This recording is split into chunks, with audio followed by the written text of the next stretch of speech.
우리 아버지 사랑 감사합니다. 주님의 이름으로 사랑하고 축복합니다. 우리 저 뒤에 김성규 집사님 오셨네요. 우리 손을 내면서 한번 축복할까요? 사랑하고 축복합니다. 우리 저 가운데 예쁜 예서도 왔네요. 우리 한번 해볼까요? 사랑하고 축복합니다.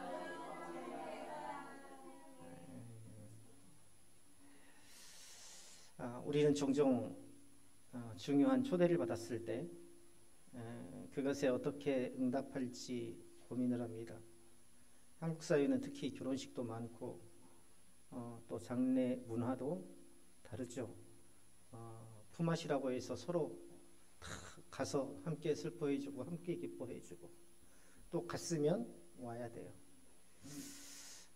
저도 한 달에 한 5통에서 10통 정도의 요즘에 그런 장례나 혹은 결혼식이나 소식을 받는데, 결혼식 가족 모임 혹은 중요한 이 모임의 자리와 같은 초대 받을 때마다 고민이 됩니다. 왜냐하면 참석의 여부를 넘어서 가냐 안 가냐는 내가 그 모임을 소중하게 생각하느냐 소중하게 생각하지 않느냐의 인식을 상대방에게 줄 수 있기 때문이죠.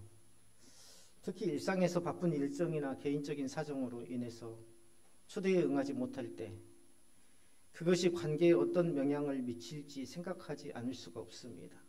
안 가면 혹 그 사람이 나를 오해하지 않을까, 마음이 무거울 때가 있죠. 사람 간의 초대와 응답은요, 단순히 사교적 활동을 넘어서 마음을 나누고 서로를 존중하는 그러한 기회이기 때문입니다. 그렇기 때문에 우리는 초대를 받을 때마다 그것이 얼마나 소중한 의미를 담고 있는지 헤아리게 됩니다. 신앙의 예정도 마찬가지죠. 하나님께서는 우리를 늘 초청하십니다. 말씀 가운데로 초청하시고 예배로 초청하시죠. 그런데 우리는 삶의 분주함과 세상의 걱정으로 그 초대에 응답하기를 주저하거나 때로는 그 초대의 중요성을 깨닫지 못하고 그냥 지나칠 때가 많습니다. 중요한 것은 하나님께서 베푸신 초대는 단순히 관계의 시작이 아니라 생명과 영원한 기쁨에 참여하라는 부르심이더라는 점입니다. 이 초대는요, 우리의 삶의 우선순위를 돌아보게 하고 무엇이 진정으로 중요한지를 우리로 하여금 자문하게 합니다. 우리의 마음은 과연 하나님의 초대에 열려 있는지, 아니면 다른 일로 인해서 마음 문이 닫혀 있는지를 오늘 깊이 생각해 보시기를 바랍니다. 아까 우리 찬양하면서도 그랬죠.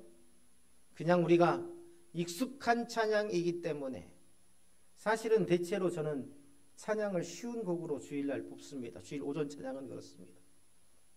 그래서 쉬운 곡이라서 연습도 소홀히 해야 되고 쉬운 곡이라서 금방금방 빨리 끝날 수 있다? 그게 아니에요. 그 곡이 가져다주는 그러한 영적인 의미, 그 음악과 그 가사 속에 포함되어 있는 하나님의 은혜, 그것을 온전히 자신에게 맡길 줄 아는 사람만이 진정한 영적인 찬양 가운데로 나아가며 충만한 은혜를 입을 수 있더라는 것입니다. 오늘 안식일에 대해서 나오는데요, 안식일은 유대인의 신앙에서 굉장히 중요하죠. 당시 안식일은 단순히 휴식을 취하는 날이 아닙니다. 오늘날 주일도 마찬가지죠. 단순히 휴식을 취하는 날이 아닙니다. 노는 날이 아니에요. 하나님의 말씀 안에서 내 신앙의 방향을 점검하고 하나님의 백성으로서의 정체성을 회복하는 날이 바로 주일이죠. 그런데 예수님 때에 안식일은요, 하나님께로 나아가기 위한 은혜의 도구라기보다는 규칙과 전통의 굴레가 있었습니다. 그 안에서 율법학자들과 바리새인들은 안식일을 지키는 행위를 자기 의를 드러내는 수단으로 삼았더라는 것입니다.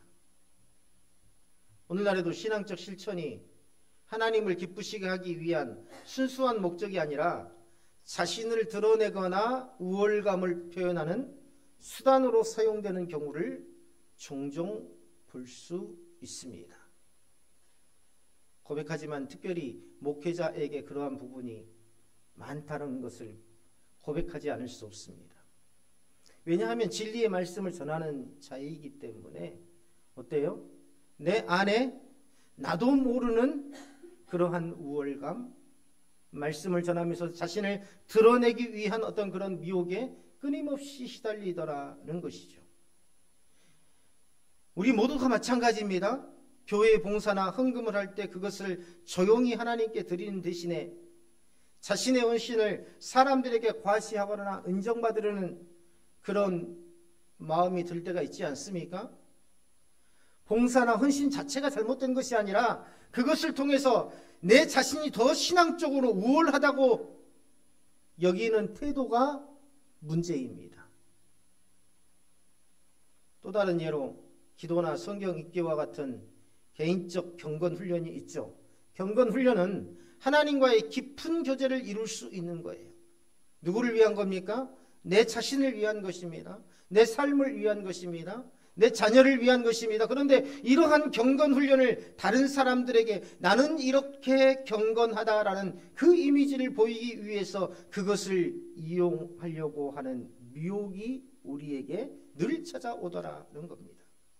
이러한 태도는요, 바리새인들이 율법을 자기 의의 도구로 삼았던 것과 유사합니다.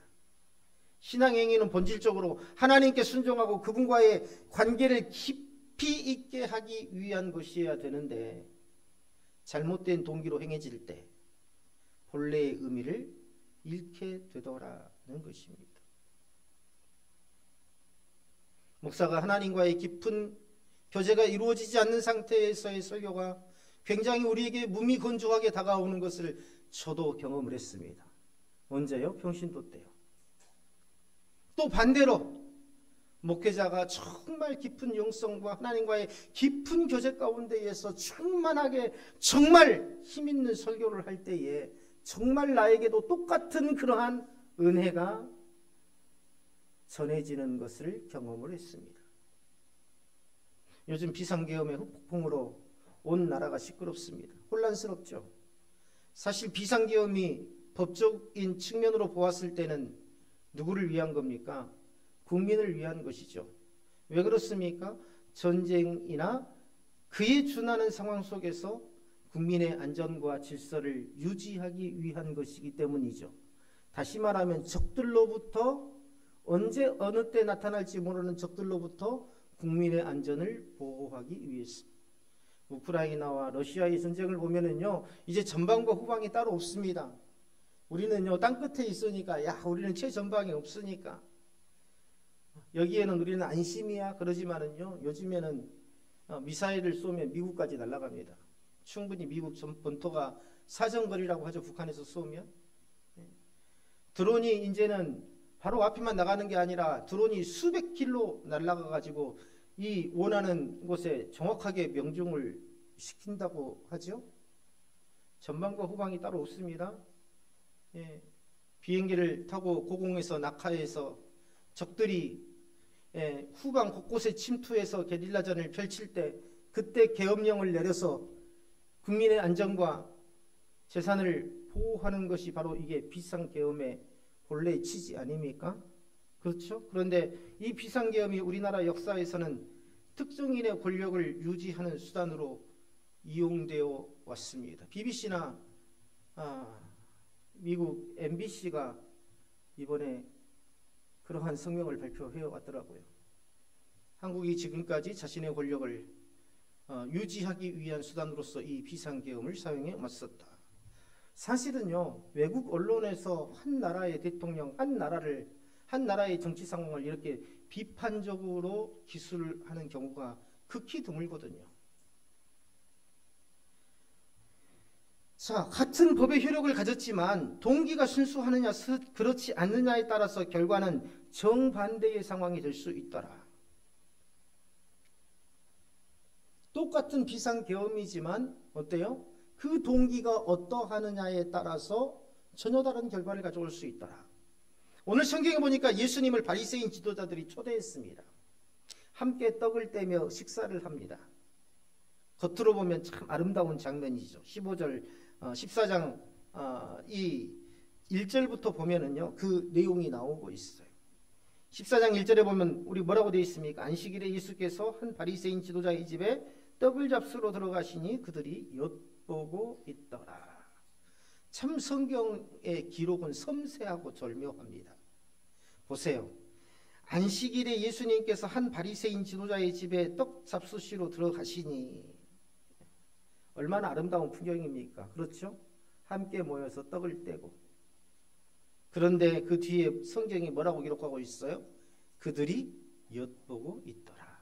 그들의 동기가 순수하지 않다는 것, 즉 예수님을 초청해서 함께 식사하고자 하는 그 동기가 순수하지 않다는 것을 1절에서 살짝 노출시키고 있습니다.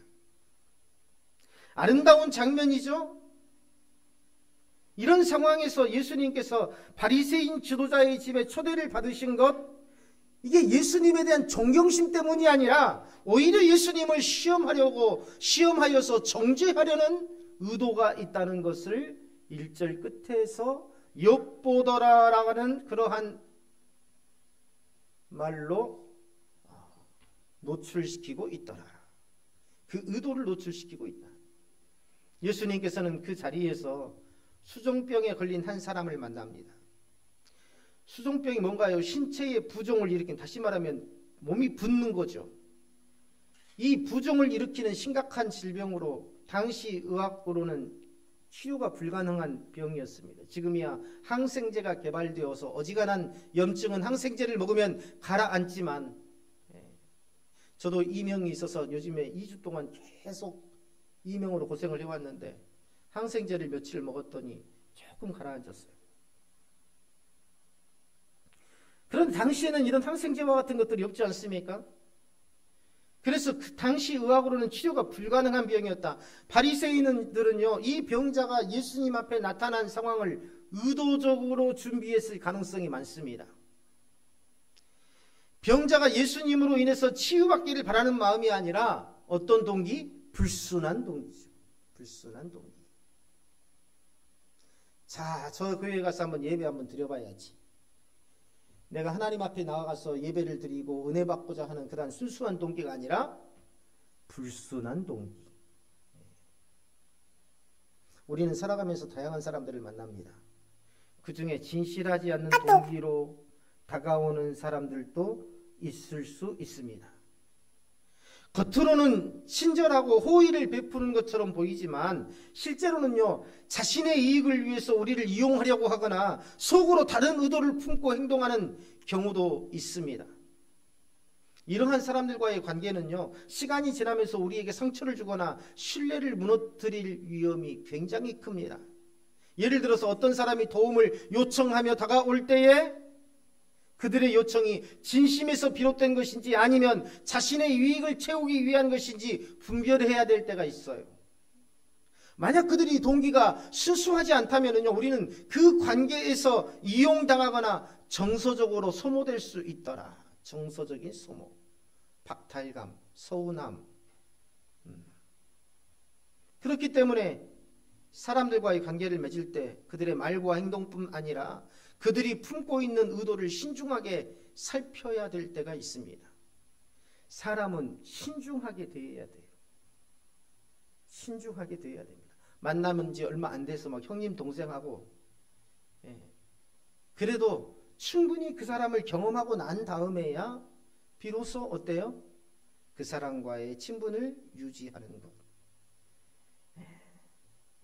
그들이 품고 있는 의도가 무엇인지를 충분히 살펴야 됩니다. 진정으로 신뢰할 수 있는 관계는요, 서로에게 긍정적인 영향을 미치고 내 삶을 더욱더 풍성하게 만들어주죠. 그렇기 때문에 진실하지 않는 동기를 가진 사람들과는 적당한 거리를 유지하면서 건강한 관계를 추구하는 것이 중요합니다. 바리새인들이 수종병에 걸린 사람을 예수님 앞에 데려다 놓은 것은 안식일에 병을 고치는 것이 율법을 어긴 일이라고 정죄하려는 그런 의도가 있었던 거예요. 왜냐하면 예수님이라면 사랑과 긍휼이 많으셔서 지금까지 예수님께서 지속적으로 병자를 고쳐오는 것들을 보며 병자가 있다면 분명히 고쳐주실 것을 누가 알고 있었어요? 바리새인들이 예측을 했기 때문입니다. 그래서 안식일에 그 식사의 자리에 수정병 걸린 사람을 데려다 놓음으로써 예수님께서 만약에 그를 고쳐주시면 어때요? 안식일을 어긴 것이고, 만약에 안 고쳐주시면 예수님이 사랑과 긍휼이 없는 것이고. 그런데 예수님께서는 병자가 그 자리에 왜 있었는지가 중요하지 않습니다. 예수님에게는 그래요. 그 병자가 왜 그 자리에 있는지 예수님에게는 중요하지 않아요. 예수님께 중요한 것은요, 그가 하나님의 형상으로 창조된 귀한 존재이고 긍휼을 받아야 할 대상이라는 사실입니다. 우리 교회 안도 그런 분들이 올 수 있어요. 앞으로. 저분은 왜 우리 교회에 온 거야? 그러나 이렇게 생각해서는 안 됩니다. 주님과 같은 마음, 저분이 어디에 있든지 그것은 중요하지 않습니다. 우리에게 중요한 것은 그분 또한 하나님의 형상으로 창조된 귀한 존재이고 주님의 사랑과 긍휼을 받아야 할 마땅한 존재라는 사실입니다. 목회를 하다 보면 별 사람들이 다 있어요. 편지가 옵니다. 정말 손으로 다 깨알같이 썼어요. 구구절절 어쩌면 그렇게 눈물이 날 정도로 슬픈 사연을 손글씨로 정성껏 썼는지, 돈을 보내지 않고서는 미안할 정도로 몇 장을 그것도 써요. 몇 장을 써서 봉투에 담아서 우편으로 보냈습니다. 내용을 보면 정말 눈물이 날 정도예요. 아내가 어린 자식을 버려두고 집을 나갔어. 자신은 병이 들어서 일을 할 수가 없고, 거기에다가 아이가 아파서 병원에 갔는데 영양실조라는 그런 진단을 받았고, 보증금이 다 날아가서 당장 쫓겨나야 하는 상황에 있다고 하소연을 합니다. 실제로 사진도 보내요. 다리 같은 데 상처가 나서 피가 난 사진이라든가, 기부스를 하고 있는 사진이라든가, 신체 부위를 찍어서 보냅니다. 아이가 피부를 긁어가지고 피부색이 변해 있는 사진도 첨부를 해요. 그런데 알고 보면 아시는 목사님들에게서 주의 경고가, 문자가 날라옵니다. 우리 교회도 이게 날라왔는데 당신의 교회도 날라왔습니까? 조심하십시오. 해마다 노예를 하면서 발행하는 의사 자료가 있어요. 책자가 있습니다. 회의 자료인데요. 그 뒤에 보면은 연락처가, 주소하고 전화번호, 목사님 핸드폰 번호까지 다, 장로님 핸드폰 번호까지 다 기록되어 있어요. 그런 걸 입수를 하는 거예요. 그래서 그 의사 자료에 보면 교회의 주소와 전화번호, 목회자들의 핸드폰 정보가 있는데 그걸 다 입수해서, 그리고는 모든 교회나 목사님들께 손글씨를 써서 편지를 보냅니다. 일부러 사람까지 동원해서 손글씨를 쓴다고 해요. 갑자기 아내가 출산하다가 죽어서 급히 가야 되는데 차비가 없다고 찾아와서 실제로 펑펑 웁니다. 실제로 펑펑 울어요. 눈이 파기 잡고 울어요. 또 지인 찬스를 이용하시는 분들도 있어요. 안면이 한 번이라도 있으면 전화를 걸어서 이러한 일이 있는데 아무도 도와주지 않는다고. 우리가 주보 또 이렇게 나눠주지 않습니까? 전도지 나눠주지 않습니까? 목사님들 전화번호가 다 있잖아요. 전화를 겁니다. 목사님이라면 도와주실 것 같아서 아무도 도와주지 않아서 지금 굉장히 힘든 상태인데, 목사님이라면 거절하지 않고 도와주실 것 같아서 전화드렸는데 좀 도와주시라고. 뻔히 거짓말인 줄 알죠. 하지만 거짓말인 줄 알면서도 도와줄 때가 있습니다. 얼마 전에도 있었어요. 11월 초에 돈을 빌려달라고 해요. 그리고 11월 중순에 갚는다고 말이죠. 그런데 연락이 없어요. 사실 돈 받을 생각으로 준 건 아니죠. 큰 돈 아니기 때문에. 목회를 하다 보면 그런 일이 한두 번이 아니기 때문에 처음부터 아예 받을 생각도 하지 않습니다. 그런데 마음 한구석이 아파요. 그런 일을 겪으면 말이죠. 동기가 진실하지 않다는 것을 알면서도 또 어떤 때는 몰랐다가도 알게 되었을 때 솔직히 목회자이지만 마음에 상처를 입습니다. 그런데 다음에 또 누가 그렇게 다가오면 알면서도 해줍니다. 왜냐하면 혹 그가 목회자에 대한 불편한 마음을 갖게 되지 않을까. 만일 그렇다면 영원히 하나님께 돌아올 기회가 없어질지도 모른다라는 생각. 지금은 불순한 동기로 도움을 청하지만 나중에 자신을 돌아볼 때에 이 일이 주님께로 오는 계기가 되지 않을까라는 이 조그마한 소망이라도 버리지 못하기 때문에. 그런데 오늘 성경에서 또 예수님은 그런 바리새인의 불순한 동기를 알았어요. 그런데 예수님께서 그 병자를 불순한 동기를 알면서도 치료해 주십니다. 이 장면에서 우리는요, 예수님의 사역의 핵심을 발견할 수 있어야 돼요. 예수님께서는 단순히 질병을 치유하신 분이 아니라 그 치유를 통해서 영혼을 회복시키는 구원자라는 사실을 깨달아야 합니다. 우리는 그 사람이 어렵느냐, 어렵지 않느냐, 그 사람이 거짓말장이냐, 거짓말장이가 아니냐, 이러한 것들을 떠나서 그 사람의 영혼이 구원받을 만한 하나님의 사랑과 은혜 가운데 있는지를 살펴야 되더라는 것입니다. 요한복음에서 예수님은 안식일에 병자를 고치신 일로 인해서 박해를 받으실 때에 이렇게 말씀하셨어요. 내 아버지께서 이제까지 일하시니 나도 일한다. 하나님께서 창조와 섭리의 일을 멈추지 않으신 것처럼 예수님께서도 안식일에 생명을 구원하는 일을 멈추지 않으신다는 그런 말씀이죠. 안식일의 본질은요, 사람을 얽매이기 위한, 올가매기 위한 것이 아니라 생명을 회복하고 구원하기 위한 것입니다. 오늘날 많은 사람들이 주일 성수를 단순히 규칙으로 여겨요. 주일날 돌아오면 의뢰의 예배당에 가고 예배당에 가서 예배를 드리고 그것이 자신의 삶을 올가매는 부담이라고 생각하는 경우가 있습니다. 저도 그랬어요. 저도 그랬습니다. 특히 보수주의 교단에서는 특히 그렇습니다. 장로교 보수주의 교단.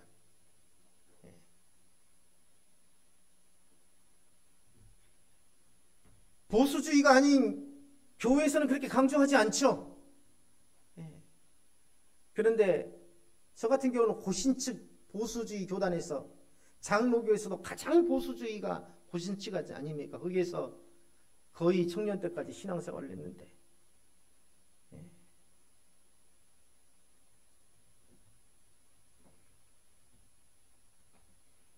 그 주일이 항상 내 삶을 올가맨다고 생각해서 어디 가고 싶어도 주일이 걸리고 무슨 일을 하려고 해도 주일이 걸리고 시험을 보려고 해도 자격증 시험을 보려고 해도 주일이 걸리고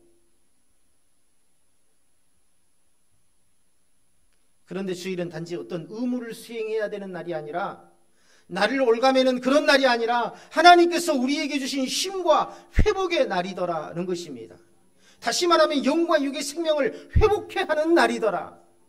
우리가 일상의 바쁜 삶 속에서 놓치기 쉬운 영적 회복과 하나님과의 관계를 깊이 하는 특별한 시간으로서의 성격이 바로 주일 예배더라. 안식일의 본질은요, 사람을 얽매이기, 올가매기 위한 게 아닙니다. 예수님께서도 이걸 분명히 하셨죠. 안식일에 병자를 고치시면서 안식일이 단순히 규제의 날이 아니라 올가매는 날이 아니라 종교적으로 꽉 묶어놓는 날이 아니라 생명을 살리고 회복하는 날이라고 요한복음 5장 17절에서 말씀하셨습니다. 마찬가지로 주일은 우리의 영혼과 삶을 하나님 앞에 새롭게 하고 하나님의 은혜를 경험하는 날. 우리가 주일 성수를요, 삶을 제한하는 규칙으로 받아들이기보다는 지금이라도 혹 마음속에 왜 내가 하필 교회를 온 게 이 보수주의 교단으로 와가지고 왜 이렇게 주일을 여기는 강조하고 본교회에서 예배를 드리기를 원하고 왜 내 삶을 이렇게 올가매게 하는 걸까? 이렇게 생각하시는 분이 있다면 생각을 바꾸세요. 우리가 주일 성수를 삶을 제한하는 규칙으로 받아들이기보다는 하나님께서 나를 위해서 마련하신 축복의 자리로 여긴다면 주일은 더 이상 부담이 아닌 기쁨과 감사의 시간이 될 것입니다. 예수님께서요, 바리새인들에게 물으셨어요. 오늘 3절에서 뭐라고 하십니까? 안식일에 병 고쳐주는 것이 합당하냐? 우리 3절 다 같이 한번 읽어볼까요? 오늘 본문은 아닙니다만 같이 이야기가 연결되어 있습니다. 3절 읽어봅니다. 시작.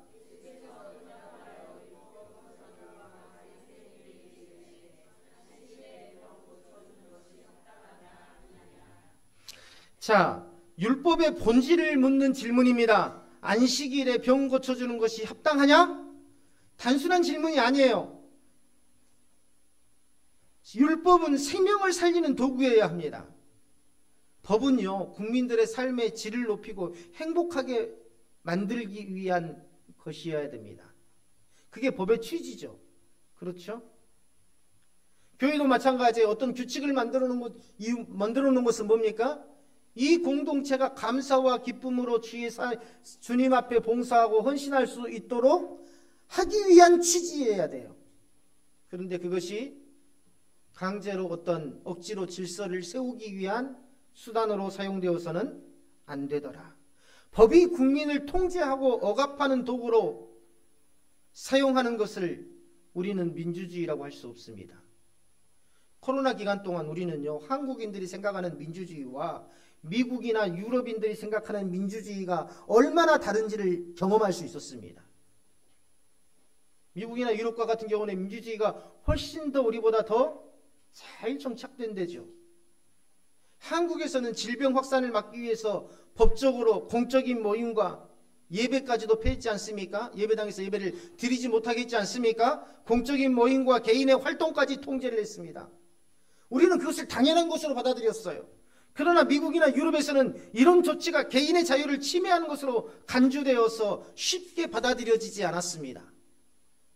그들은 죽음을 무릅쓰고서라도 자유를 지키겠다는, 내 개인의 자유를 지키겠다는 강한 신념을 보였고, 이것은 한국인의 정서로서는 정말 이해하기 어려운 모습이었죠.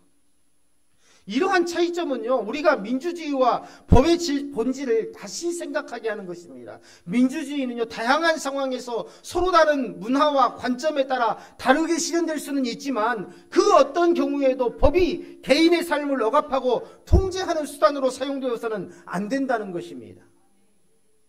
하나님께서 율법을 주신 목적도 이와 같아요. 백성들의 삶을 억압하거나 제한하려고 하는 것이 아닙니다. 하나님께서 주신 율법의 목적은 백성들이 올바르게 길을 걸으면서 하나님과의 관계를 바르게 유지하고 서로를 사랑하며 공동체 안에서 평화와 조화를 이루도록 하기 위함이었더라는 것이죠. 늘 하나님께서 말씀하셨지 않습니까? 내 말을 지켜 행하면, 그 모든 은혜와 복이 누구에게 초점이 맞춰졌습니까? 하나님을 위한 것이 아니라 하나님의 백성들을 위한 것이라는 것을 우리는 구약 성경을 묵상하면서 우리는 볼 수 있었지 않습니까?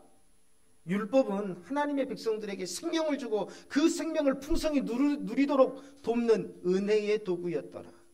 그러나 이 율법이 본래의 목적을 잃고 사람을 억압하거나 정죄하는 수단으로 변질됐을 때 그것은 생명을 살리는 법이 아니라 무거운 멍에가 되어버립니다.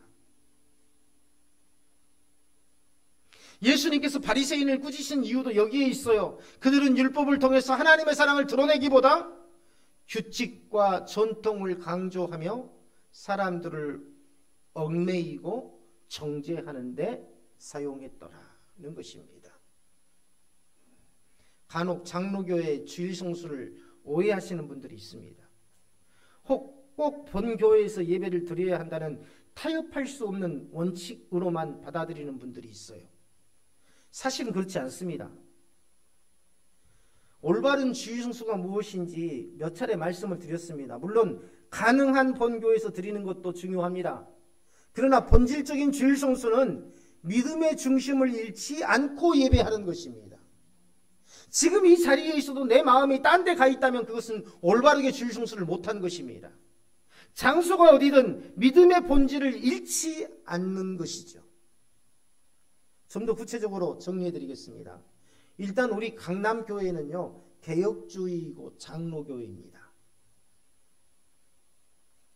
일단 우리 강남교회가 개혁주의고 장로교다. 자, 개혁주의라고 하면 세상이 말하는 진보적 성향을 말하는 것이라고 생각할 수 있는데, 기독교에서 말하는 개혁주의라는 건 뭐냐면 성경을 신앙과 삶의 유일한 권위로 삼는 것입니다. 따라서 합니다. 성경을 신앙과 삶의 유일한 권위로 삼는다. 이게 개혁주의의 정신입니다. 지켜도 되고 안 지켜도 되는 그러한 도덕률과 같은 것이 아니라 하나님의 주권과 은혜를 중심으로 한 삶을 지향하는 것, 오직 하나님의 말씀이 유일무이한 우리 삶의 권위이다. 이게 바로 개혁주의입니다.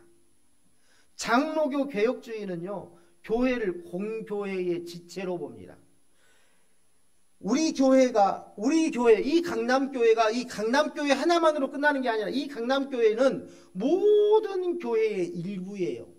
이게 개혁주의에서 바라보는 교회의 관점입니다. 이해하셨어요? 즉, 한 교회는 보편적 교회의 한 부분이라는 것입니다. 우리 강남교회만 유일한 교회이거나 하나님께서 함께 하시는 유일한 교회가 아니라는 거예요. 히브리서 10장 25절은 이렇게 말합니다. 모이기를 패하는 어떤 사람들의 습관과 같이 하지 말고 오직 권하여 그날이 가까움을 볼 수 있도록 더욱 그리하자. 이 구절은요, 예배가 단순히 개인적인 행위가 아니라 성도들이 함께 모여서 하나님께 예배하는 공동체적 성격을 가진다는 점을 강조하고 있어요. 그래서 본 교회에서 주일 예배를 드리는 것은 당신은 강남교회 성도인 절대로 다른 데 가서 예배 드리면 안 됩니다 라는 인식을 심어주기 위한 것이 아니라 주님의 피로 세우신 모든 교회와 택함을 받은 모든 성도 중에 한 명으로서 책임을 다하는 것이고 신앙 공동체의 한 가족임을 확인하는 시간입니다. 가장이 자꾸 집을 비우면 어떻게 돼요? 가정이 흔들립니다. 그렇죠? 가족이 자꾸 나가 있고 집에 안 들어오면 어떻게 돼요? 가족이라는 개념 자체가 어떻게 돼요? 흐릿해져요. 어디에서도 내가 마음만 바르고 그 중심이 바르게 되어 있다면 주일 성수가 됩니다. 하지만 어때요? 본교회를 자꾸 떠나다 보면 그 중심이 어떻게 됩니까? 흐릿해질 수가 있더라는 것입니다. 또 개혁주의 신학은요, 예배의 본질이 특정 장소에 국한되지 않는다고 가르칩니다. 요한복음 4장 23절 24절에서 예수님께서는 이렇게 말씀하세요. 아버지께 참되게 예배하는 자들은 영과 진리로 예배할 때가 오나니 곧 이때라. 아버지께서는 자기에게 이렇게 예배하는 자들을 찾으시느니라. 하나님은 영이시니 예배하는 자가 영과 진리로 예배할지니라. 자, 예배가 하나님께 드려지는 행위이고 특정 장소나 형식보다 예배자의 마음과 하나님을 향한 진실된 자세가 중요하다라는 것을 가르쳐주고 있죠. 또 개혁주의 장로교회에서는요, 성도의 삶을 나그네의 삶으로 봅니다. 순례자의 삶. 성도는 하나님께 예배드리기 위해서 세상의 부름을 받았지만 동시에 세상 가운데로 살아가며 하나님의 나라를 증거하는 존재다라는 거죠. 이런 관점에서 주일 예배가 반드시 본 교회에서만 드려져야 한다고 말하기보다 그 예배가 드려지는 장소가 하나님을 향한 영과 진리의 예배를 가능하게 하는 곳이라면 예배의 본질은 유지될 수 있더라. 그러면 예배의 중심만 바로 된다면 매 주마다 다른 교회에 가서 예배 드려도 될까요? 묻고 싶으실 겁니다. 답은요, 본 교회에서의 예배를 소홀히 여겨서는 안 된다는 겁니다. 아까 말씀드렸죠? 본 교회는 성도들이 영적으로 성장하고 훈련받는 장소이자 함께 신앙을 고백하며 세상 속에서 하나님 나라를 증거하기 위한 공동체적 책임을 지는 곳 아닙니까? 교회는요, 예배와 교제를 통해서 성도들의 믿음을 지키고 성장시키는 중요한 역할을 합니다. 그렇기 때문에 본 교회에서 예배 드리는 것은 하나님께서 맡기신 책임과 의무를 성실히 수행하는 행위로 이해해야 된다. 중심이 바로 되어 있으면 저는 그렇게 권하고 싶어요. 우물안 개구리가 되지 마십시오. 1년에 한두 번 정도, 아니 더 가셔도 괜찮습니다. 저에게 말하고 혹 제가 걱정하니까 안 오시면 무슨 일이 있나? 어디 편찮으시지 않나? 신앙생활도 우물안 개구리가 되어서는 안 됩니다. 우리가 동유럽 비전트리 가서 어때요? 현지인 교회 가서 예배 드렸잖아요. 오늘 이옥 기수님도 말씀하신 예배당이 추우니까 거기 현지인 교회, 유럽 교회 가서 한번 예배 한번 드려. 거기는 난방 기구 자체가 없어요. 겨울에도. 예배당 아니요. 우리처럼 무슨 뭐 에어컨이 달려 있고 무슨 뭐 난방 기구가 달려 있고 이 스피커가 그래 빵빵하고 이런 거 전혀 없습니다. 그냥 사방이 뭐예요? 그냥 콘크리트, 하얀 콘크리트. 한 겨울에도 난방을 안 하고 예배를 드린대요. 우리는 얼마나 안락하게 예배를 드리고 있습니까? 경험하지 않으면은 우리가요 정말 성장하는 교회 가서 예배 한번 드려보세요. 그래서 제가 중직자분들 모시고 한번 교회 주일 예배 탐방을 한번 가려고 했는데 올해는 제가 기회가 안 돼서 못 갔습니다. 얼마나 교회 예배가 엄중한지, 그 수많은 사람들이요 자세도 틀어지지 않고 예배를 드려요. 큰 교회라서 그런 게 아닙니다. 그런 교회이기 때문에 성장하는 거예요. 모두가 찬양 드릴 때 일어서십시오, 손을 드십시오 말하지 않는데 모두가 일어서서 그 많은 사람들이 손을 들고 찬양합니다. 큰 교회라서 그런 게 아니에요. 그런 교회이기 때문에 성장해 나가는 겁니다. 그래서 저는 얼마든지 추천해드리고 싶어요. 가서 예배 드려보십시오. 그리고 가서 배워 오십시오. 그래야 동역이 될 거 아닙니까? 그렇죠?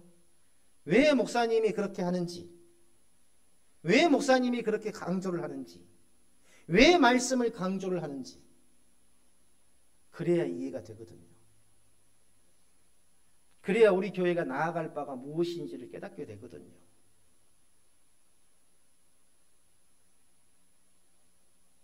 우리가 후원하는 교회에 있으면 그 교회에 가서 예배를 드려보는 겁니다. 한 번 정도. 1년에 한두 번 정도 예배를 드려보는 거예요. 감시하러 가자는 게 아니에요. 불순한 동기로 가지 마십시오. 어디 잘하고 있나 우리가 후원하고 있는데.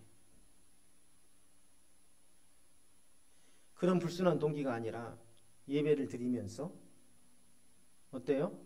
정말 그 교회를 위해서 기도하고 우리가 솜교회를 후원한다면 1년에 한두 번 정도는 가가지고 우리 중직자들이 가서 거기에서 예배를 드리면서 그 교회를 위해서 기도하고 그 교회를 위해서 헌금하고 돌아오고 이런 사역이 되어야 된다라는 것입니다. 이게 어떻게 주일 성수가 안 될 수 있습니까? 본 교회를 떠났다고 해서 주일 성수가 안 됩니까? 아니에요. 그렇지 않습니까? 예수님께서 그걸 말씀하시는 겁니다. 갑자기 주일 성수에 대한 이야기가 나와서 길게 설명했는데 다시 본문으로 돌아가서 하나님께서 주신 율법의 취지와는 다르게 바리새인들에게 율법은 생명을 억압하고 정죄하는 수단으로 사용했다. 오늘 내게도 말씀이 내 자신을 억압하고 내 삶을 제한하는 수단으로 도구로 삼고 있다면 그건 잘못된 겁니다. 나뿐만 아니라 다른 사람을 내가 말씀으로 억압하고 항상 나한테는 적용을 잘 안 하는데 다른 사람한테는 정말 기억을 잘했다가 적용을 잘 하세요. 그렇죠? 우리 삶의 특징입니다. 우리의 특징이에요. 그게 뭐냐면 아직도 내가 율법주의에서 벗어나지 못했다는 특징입니다. 내 모습은 못 돌아보는데 어떻게 다른 사람의 모습은 그렇게 잘 보는지. 바리새인의 모습입니다. 그래서 예수님께서 안식일에 병 고쳐주는 것이 합당하냐라는 질문에 이 바리새인들이 대답하지 못한 것입니다. 왜 대답 못했습니까? 대답하면 자신들의 이중적인 태도가 드러날 것이기 때문이죠. 정치인들에게 어떤 것을 물어보면요 두루뭉실하게 대답합니다. 요즘에는 특히 그런 것들을 볼 수가 있는데 어떤 상황에 닥쳤을 때 자신이 한 말에 대해서 대비할 수 있도록 정확하게 말 안 하죠. 두루뭉실하게. 정치 이야기를 최대한 자제하려고 합니다만 이해가 될 수 있어서 말씀을 드립니다. 한동훈 씨와 같은 경우에도 보면 탄핵되어야 한다라는 말을 정확하게 쓰지 않아요. 뭐라고 합니까? 직무가 정지되어야 한다.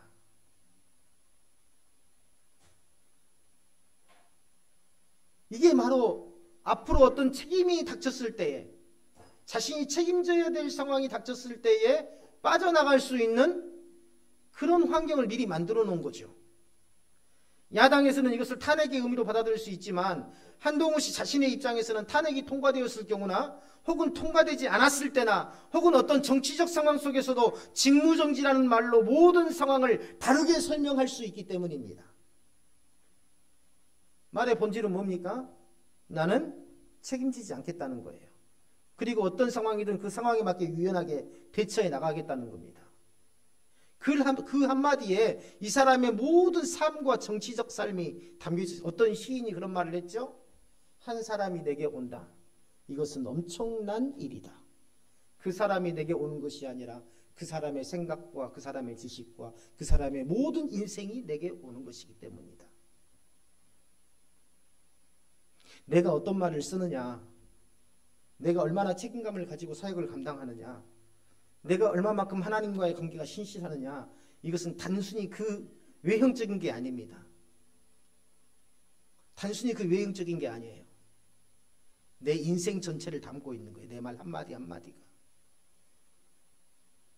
어제 아침에 일찍 정진희 집사님 부부하고 저희하고 조카 결혼식에 참석하기 위해 서울 갔는데 차를 타면서 출발하는데 저도 잊어버렸어요. 아침 일찍 일어나서 막 부지런히 막 옷 입고 막 하고 또 가느라고 딱 앞에 차를 세우더니 정진희 집사님이 그래요.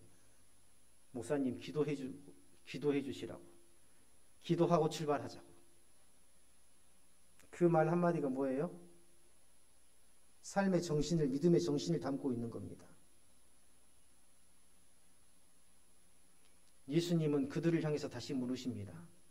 직관적으로 물으신 거죠. 너희 중에 아들이나 소가 우물에 빠졌으면 안식이라도 곧 끌어내지 않겠느냐?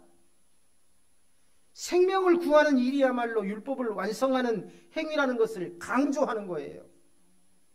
주일의 정신은 생명과 영혼을 구원하는 것입니다. 주일의 정신은 생명과 영혼을 구원하는 일을 우리는 해야 돼요. 주일에는요. 그러기 위해서는 뭐 해야 합니까? 내가 죽이는 말을 해서는 안 돼요. 남에게 시험 들 수 있는 행동을 해서는 안 돼요. 바리새인들에게 율법은 자기 의를 드러내는 도구였습니다. 그들은 율법을 통해서 자신이 다른 사람들보다 더 경건하고 의롭다고 생각했습니다. 그러나 바리새인들이 스스로의 교만함을 돌아보도록 이야기해 주신 것이 바로 오늘 혼인잔치의 비유에 관한 말씀입니다. 우리 7절부터 11절까지 다 같이 한번 읽어볼까요? 7절부터 11절입니다. 시작.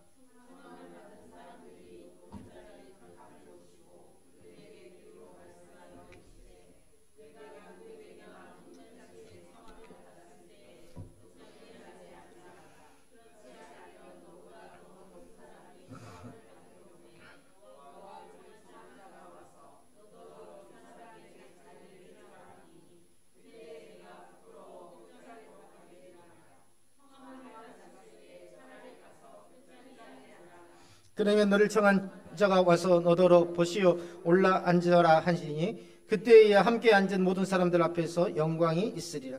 무릇 자기를 높이는 자는 낮아지고 자기를 낮추는 자는 높아지리라.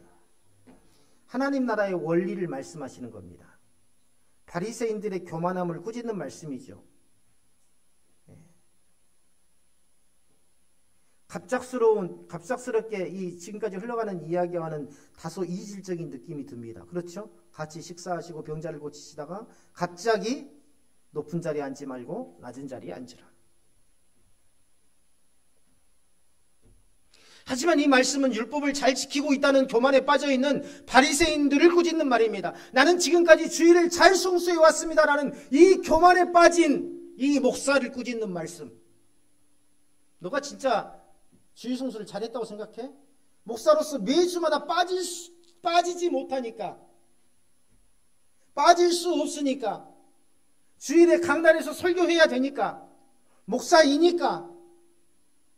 그러나 정말 그 중심으로 본다면 온전한 주일 성수를 했다고 말할 수 있느냐? 그럼에도 불구하고 주일 성수를 했다고 말하는 그 교만을 꾸짖는 말씀이 바로 오늘 본문의 말씀. 하나님 나라는 겸손한 자에게 열려 있습니다. 스스로 높이는 자는 하나님의 영광에 참여할 수 없습니다. 우리는 여기서 중요한 질문을 마주하게 돼요. 우리의 신앙은 어디로 향하고 있는가? 우리는요, 하나님의 은혜를 자랑하기보다 스스로의 의로움을 자랑하고 있지 않은지 돌아보아야 합니다. 예수님께서 지적하시는 것은 단순히 율법의 잘못된 해석이 아니라 인간의 교만과 자기중심적인 본성이에요. 내가 본대로 말하려고 하고 내가 본대로만 받아들이려고 하고. 참된 신앙은 자신을 낮추고 하나님의 은혜를 의지하는 것입니다. 우리 중직을 받으실 분도 잘 깨달아야 됩니다. 우리는요, 안수집사라는 권사라는 높은 직분을 받는 게 아니에요. 높은 직분을 받는 게 아닙니다. 내 자신을 더 낮추어서 하나님과 사람들 앞에 더 겸손하라는 하나님의 사명을 받는 것입니다. 왜 저 사람한테만 잘해줍니까? 그렇지 않아요. 목회자는 모두, 중직자들도 마찬가지예요. 내가 마음에 드는 사람들만 섬기는 게 아닙니다. 그 사람이 나를 미워한다 할지라도 교회 공동체 안에서 하나님이 택한 백성이라면 최선을 다해서 섬기는 것이 바로 우리의 모습이어야 합니다. 이게 잘 안 되죠. 왜냐하면 자신을 낮춰야 되기 때문입니다. 자신을 낮추지 않으면 결코 남을 섬길 수 없기 때문입니다. 예수님의 말씀의 의도가 뒤에서 잘 나타나고 있죠. 13절에서 뭐라고 합니까? 가난한 자들과 병든 자들을 초청하라 말씀하셨어요. 이것은요, 단순히 사회적 약자인 그들을 돌보라는 윤리적 가르침이 아닙니다. 교회에다가 가난한 자들이나 병든 자들을 초청해서 먹을 것을 먹이고 그런 윤리적인 가르침이 아니에요. 하나님 나라의 본질이 무엇인지를 가르쳐주고 있습니다. 가난한 자들과 병든 자들은 잔치에 초청되어 배불리 먹여도 갚을 길이 없는 사람들이에요. 갚을 길이 없는 사람들.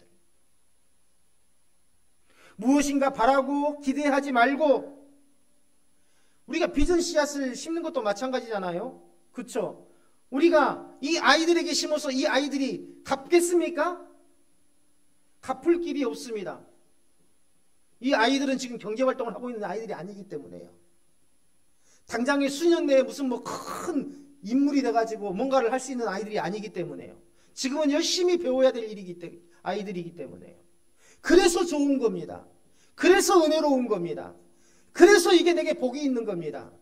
그걸 아셔야 돼요. 가난한 자들에게, 병든 자들에게 손을 내밀고 그들을 위해서 우리가 헌신하는 것, 교회 공동체가 구제사역을 하는 것, 받으려고 하지 마십시오. 이게 교회에 득이 됩니까? 받으려고 하지 마세요. 갚을 길이 없는 것, 갚을 길이 없는 사람들, 무엇인가 바라고 기대하지 말고 바리새인들과 같이 자기 의를 드러내기 위해서 하지 말고 겸손함으로 하나님 앞에 진실함으로 하라는 것입니다. 하나님 나라는 자격이 없는 자들에게 열려 있습니다. 없는 자들에게 열려 있습니다. 자격이 있는 자에게 열려 있는 게 아니라, 내가 자격이 있습니다 라고 하는 자에게 열려 있는 게 아니라, 나는 정말 자격이 없습니다 라고 하는 자들에게 열려 있는 거예요. 제가 보니까요, 하나님께서 목회자로 부르시는 사람들은 다 대체로 그런 사람들이더라고요. 내가 설교를 잘해요. 내가 암기력이 뛰어나요. 내가 성경을 연구하는 것이 탁월해요. 이런 사람들은 하나님께서 절대 목회자를 안 쓰십니다. 나 같은 것을 어떻게 해요? 나 같은 자들을 어떻게 하나님께서, 저는 감당할 수 없습니다. 이런 자들을 하나님께서 부르시고 세우시더라. 우리의 의로는 결코 하나님의 나라에 들어갈 수 없습니다. 오직 하나님의 은혜로 초청받은 자만이 그 잔치에 참여할 수 있습니다. 내가 권사 받을 자격, 안수집사를 받을 자격, 장로를 받을 자격 충분히 있습니다. 우리는 자격을 논했었죠. 그러나 하나님께서 원하시는 분들은요, 하나님께서 원하시는 사람은, 나는 자격이 없습니다. 나는 정말 자격이 없습니다. 자격이 없는 사람에게 하나님의 문은, 하늘나라의 문은 항상 열려 있더라. 오직 하나님의 은혜로 초청받은 자만이 그 잔치에 참여할 수 있습니다. 그래, 아무것도 할 수 없기 때문에 내가 너를 부른 거야. 전적으로 나를 뭐예요? 의지할 수밖에 없거든요. 의지할 수밖에 없거든요. 하나님을 의지할 수밖에 없거든요. 그런데 문제는 그 초청을 거절하는 사람들이에요. 예수님은 이 혼인잔치 비유를 통해서 이 사실을 말씀하려고 하고 계십니다. 초청받는 사람들은 모두 각자의 이유로 잔치를 거절하죠. 한 사람은 밭을 사서 가야 한다 했고, 또 다른 사람은 소를 시험하러 간다 했고, 또 다른 사람은 장가를 들기에 갈 수 없다고 했습니다. 그들은 모두 자신의 재물과 개인적인 일이 하나님 나라보다 더 중요하다고 여겼어요. 예. 신학교 다니는 동안에요, 제 동료들이 많이 세상 가운데 나갔습니다. 신학을 포기하고. 저는 미련스럽게 했어요. 우리 집사람이 밥을 굶을 때에도, 차비가 없을 때에도, 등록금을 내지 못하고 유효기간이 지났을 때에도 그냥 가가지고 수업받고 가가지고 그냥 학교 다니는 거예요. 사무실에서 부릅니다. 안전도사님 학비가 안 들어왔는데, 안전도사님 학비가 안 들어왔는데. 그러면 어느 때인가 하나님께서 또 어떤 성길을 통해서 보내주세요. 채워주시고. 기도할 수밖에 없습니다. 기도할 수밖에 없어요. 그런데요, 경제적인 것들을 견디지 못하고 나가서 벌어서 한 학기 해야지, 등록금 마련해서 공부해야지, 또 어려우면 또 한 학기 나가서 등록금 마련해서 등록하고 또 해야지 하는 분들은 신학 공부를 끝까지 마치지 못했습니다. 신앙도 마찬가지, 사역도 마찬가지예요. 힘들고 어려울 때가 있습니다. 내가 사역을 하다 보면 힘들고 어려울 때가 있어요. 중직자분들 잘 들으시기를 바랍니다. 내가 중직자로서 사역을 하다 보면요, 정말 이 교회를 떠나고 싶을 때도 있어요. 그러나 그걸 잘 넘겨야 합니다. 그래야 하나님 앞에 끝까지 충성되게 쓰임받을 수 있습니다. 저는 우리 교회 장로님과 권사님에게 무엇이든지 다 해드리고 싶어요. 솔직히 얼마나 한국 교회에서 귀합니까? 50년 한 교회를 섬겨오신 분들이요, 제가 자꾸 이야기하니까 어쩌면 또 그 이야기 하신다라고 하실 수 있지만, 한 번도 중간에 쉬지 않고 성도로서 사는 삶도 존귀하지만 한 교회를 그렇게 섬긴다는 것은 정말 어려운 일이죠. 마땅히 존귀함을 받아야 되고 마땅히 칭찬을 받아야 될 일이라고 저는 생각합니다.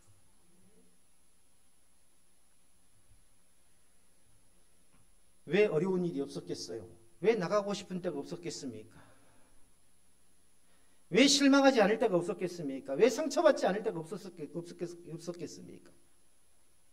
그러나 그러한 모든 것들을 이겨냈다는 거거든요. 내가 불평하고 불만하기보다 나에게는 그런 믿음이 있는가?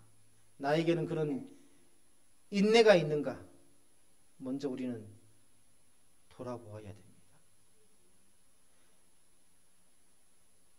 한 사람은 밭을 사서 가야 한다고, 다른 사람은 소를 시험하러 가야 한다고, 다른 사람은 장가를 들었기 때문에 갈 수 없다고, 모두 뭡니까? 자신의 재물과 개인적인 일이 하나님 나라보다 더 중요하다고 얘기했습니다. 이 비유는요, 오늘날 우리에게도 동물에게 적용됩니다. 우리는 얼마나 자주 하나님의 초청을 거절합니까? 우리는 얼마나 자주 세상의 일과 욕심에 사로잡혀서 하나님을 외면합니까? 예수님께서는 이렇게 말씀하셨습니다. 마태복음 이 16장 26절에 보면, 사람이 온 천하를 얻고도 제 생명을 잃으면 무엇이 유익하리요?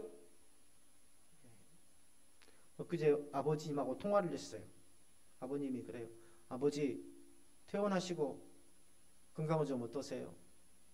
재미가 없다. 삶이 의미가 없다. 하루 종일 혼자 앉아서 멍하니 마음이 아프더라고요.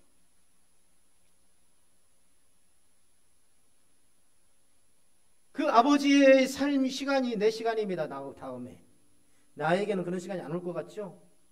나에게도 그런 시간은 반드시 찾아옵니다.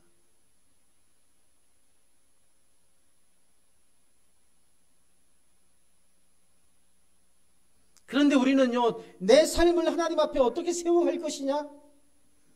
내가 이 땅의 삶을 넘어서 하나님의 나라로 들어가는 데 대한 어떤 그런 소망, 그것보다 더 중요한 게 뭡니까? 내가 지금 어디서 살고 무엇을 먹고 무엇을 입고, 이게 우리에게는 더 중요하지 않습니까? 오늘 설교의 중심 안에서 말씀드린다면 이 말씀은 뭡니까? 사람이 온 천하를 얻고도 제 생명을 잃으면 무엇이 유익하리요? 세상에서 무엇을 얻는 것은 자신의 의지나 노력으로 이룰 수 있습니다. 그러나 생명은 자기 스스로 노력하고 자기 의지로 연장할 수 있습니까? 없습니다. 당신이 아무리 노력하고 힘을 쓰고 세상의 모든 것을 다 얻었다고 해도 생명의 주권자이신 하나님의 은혜가 없었다면 아무것도 없는 것과 같다는 것입니다. 그 많은 재물이, 그 많은 지식이 너에게, 당신에게 무슨 소용이 있느냐는 거예요. 우리의 재물과 성공은 하나님 나라에 초청되는 티켓을 구매할 수 있습니까? 구매할 수 없습니다. 주인은 잔치를 거절하는 자를 대신 누구를 초청해 오라고 합니까? 가난한 자들과 병든 자들을 초대하라고 명령하셨어요. 이것은 하나님의 은혜가 특정한 사람에게만 제한되지 않다는 것을 보여줍니다. 하나님의 나라는 모든 사람들을 위한 것입니다. 그 잔치에 참여하려면 단지 뭐가 필요해요? 그 잔치에 참여하려면 뭐가 필요합니까? 자격이 필요합니까? 돈이 필요합니까? 지식이 필요합니까? 우리 찬양도 있잖아요. 돈으로도 못 가요 하나님 나라, 지식으로 못 가요 하나님 나라. 뭐가 필요해요? 응답이 필요합니다. 응답. 부르심에 대한 응답. 부르심에 대한 응답.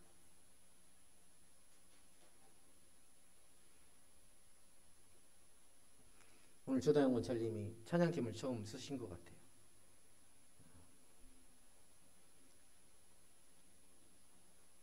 쓰라고 하니까는 갑자기 하면서 쓰시는데 이유가 없습니다. 그냥 서서 하시는 거예요. 항상 준비되어 있어요. 매주마다 아침 일찍 와서 혼자 사역에 참여하지 못했는데, 그게 늘 마음에 쓰였는데, 우리가 여러 사역이 있어서 사역을 감당한다면 또 다른 사역도 있을 수 있지만, 한 가족이 주님 앞에 온 가족이 아침에 일찍 와서 찬양을 드린다는 것은 정말 정말 아름다운 일이 아닙니까? 그렇죠? 이것처럼 아름답고 복된 일이 또 어디 있겠습니까? 제가 알거든요. 하나님은 더 잘하실 겁니다. 저보다도. 혼자 앉아서 찬양 연습할 때 확 손 들고 찬양 같이 하고,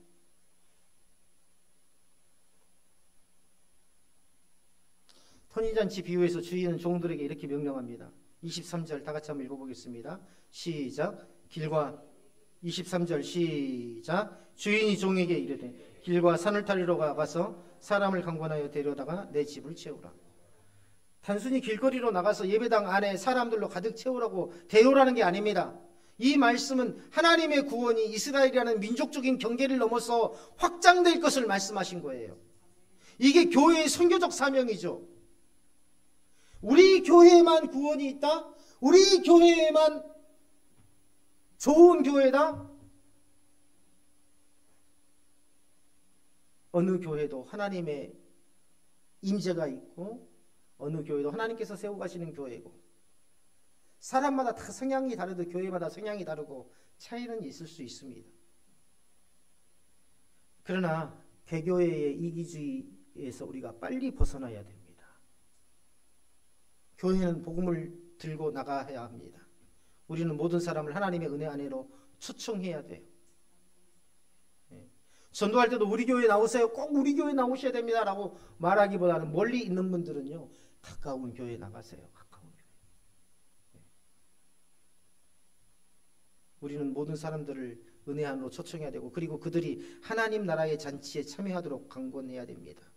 이것이 오늘날 우리에게 주어진 경고이자 권면입니다. 지금도 하나님의 나라는 초청은 계속되고 있습니다. 아, 나는 지금 예배당에 앉아 있으니 그 초청에 응답한 거야 라고 생각하십니까?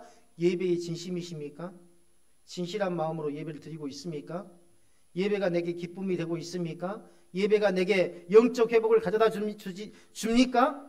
여기에 앉아 있으면서도 세상의 일과 욕심에 사로잡혀 있지 않은지 돌아보시기를 바랍니다. 하나님의 초청에 응답하는 것은 우리 삶에서 가장 중요한 신앙적 실천이며 결단입니다. 이것은 우리 삶의 방향성을 결정짓는 일이기 때문입니다. 오늘 또 하나님께서는 우리를 초청하십니다. 24절에 보면 전에 초청하였던 사람들은 하나도 내 잔치를 맛보지 못하리라.